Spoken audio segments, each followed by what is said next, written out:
And I was going forward into a really busy senior year. And I was on the dance team, and I was working towards scholarships, getting straight A's. And I was on the seminary council, and I was the president actually, and I was in charge of a blood drive. And they wouldn't take my blood. They said I was anemic. And so I was actually relieved because I didn't want to give blood. I don't like needles. And so I just was in charge. And so, but we didn't do anything about it. I just went on into a really busy senior year, not sleeping very well because I was busy doing AP English classes, and not eating well because I was catching up on trigonometry and chemistry and government social events during lunch, and just going too hard, and not taking the time to fill my well and put oil in my lamp. And about Christmas time, I caught a flu bug, and I got really sick. I remember laying on the couch, and they would wake me up to open a present, and then I would fall back asleep. And after Christmas, I got over that flu bug, but I went back to school, and I couldn't get my energy back. And I remember sitting in class and just feeling like I wanted to run down the hall screaming because I couldn't focus on what the teacher was saying. And I would go home at night, and I couldn't sleep.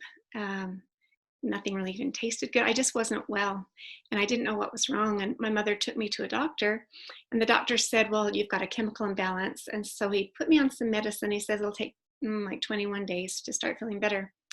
But you notice that, in the side effects of medicine, sometimes there's some pretty serious side effects and even suicidal thoughts. And that was what happened with me.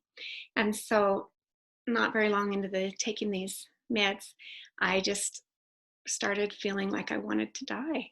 But my mom, for fear for my life, took me to a doctor that she heard was excellent, 4 hours away in a large city. And he wasn't in town, but a partner was. And immediately that doctor diagnosed me severely schizophrenic and locked me up in an institution, in a mental ward in a hospital. And put me on some very strong drugs at that point.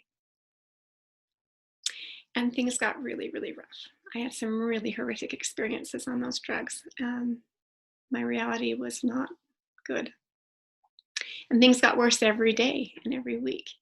And to the point that 6 weeks later, he told my family that I would probably need to be institutionalized for the rest of my life. I remember watching my mother cry as he told her that. She would come and visit me on the weekends from our hometown 4 hours away. And I remember seeing her cry. And that week, I really, really, really did want to die. Because I couldn't live my life like this. I had big dreams, and this wasn't a part of it. Anyway, in desperation, I went to God, and I pled with him to help me to get out of this hole that I was in. And through scripture, he told me, if mountains come upon thee, if the powers of hell combine against thee, know that this will give thee experience and lead to thy good. And he let me know the very powers of hell are combined against you.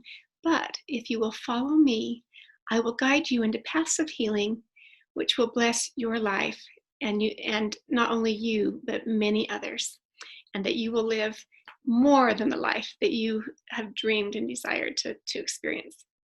And so I dedicated my life to him right there and then. And the first thing I was inspired to do was to stop taking those drugs.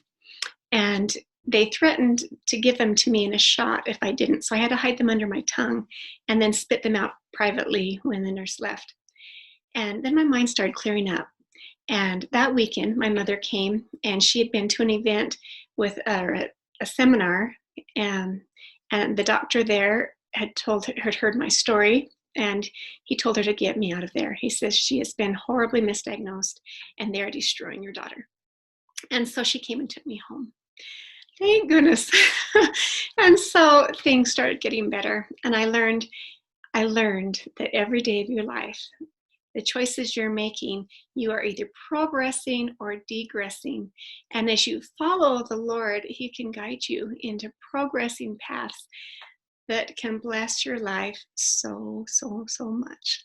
I have been so blessed, and I'm so, so very grateful to Him for the life that I've been blessed with.